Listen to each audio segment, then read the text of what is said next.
Hi guys! A day in my life.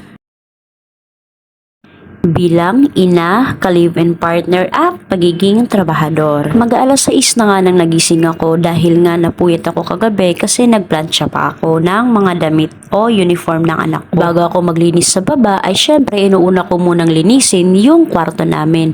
Binubuksan ko lahat ng bintana para pumasok yung araw o liwanag. Niready ko na nga rin yung mga gamit sa school ng anak namin kasi first day of school today. Pagkatapos ko nga maglinis sa kwarto namin ay lumabas naman ako para maglinis dito rin sa labas ng kwarto namin.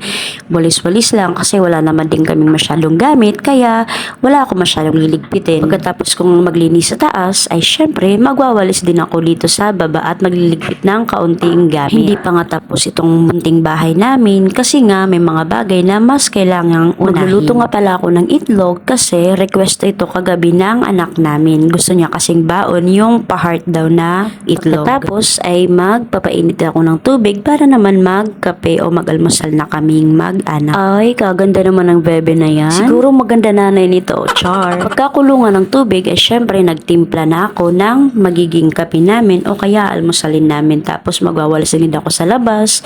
Nauna na nga akong maligo sa anak ko para siya naman ang isunod kong paliguan. As a working mama nga, ito yung pinakamasaya na ginagawa ko ang asikasuhin yung anak ko sa pagpunta niyang high school. Kasi nga, hindi ko naman siya mahahatid sa kadahilan nga may trabaho ako. Ngayon pa man ay malaking pasalamat ko sa kapatid ko na asikasuhin niya yung anak ko pagkaalis ko. And ngayon naman na nandito na ako sa trabaho ko ay gagawa tayo ng pang coleslaw para sa burger na binibenta ng mga amo ko.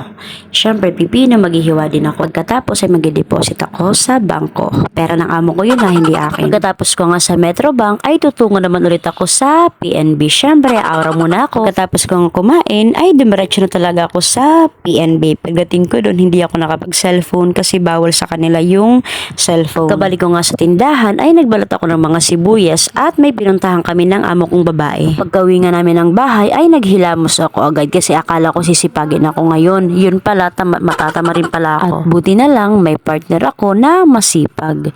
Kaya siya muna yung sasalo sa mga gagawin kong pagluluto o kaya pagsasaing. Ganyang banding nga pala yung mga ginagawa namin o nagaganap sa amin kapag kumpleto kami. Kwentuhan lang kung ano nangyari maghapon. Masarap lang sa feeling na kahit mga busy kami ay nagkakaroon kami ng ganitong klaseng banding. Ayan, tatapusin ko na dito yung video na to kasi nagugutom talaga ako. Salamat sa pagsama. Bye!